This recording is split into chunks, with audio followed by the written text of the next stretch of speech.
Yana bitta foydali ma'lumot remont boshlagandagi. Gipsokardon qilganingizda, tiyaga bilan qotganingizda nimaga e'tibor berishingiz kerak? Pardani joyini tumba bilan qilishingiz kerak.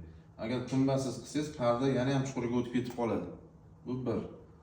Keyin podsvetka joyida shunaqa qilishimiz kerakki, rabochkasini 6 sm dan keyin tiyaga boshlanishi kerak, lekin tiyaga 2 sm gipsokardonni karkasidan tepaga chiqib turish kerak.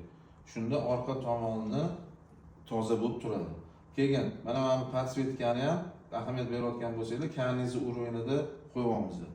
Va buni tushayotgan soyasini nolda kesish uchun albatta bo'tgan bitta ramka aylantirish kerak.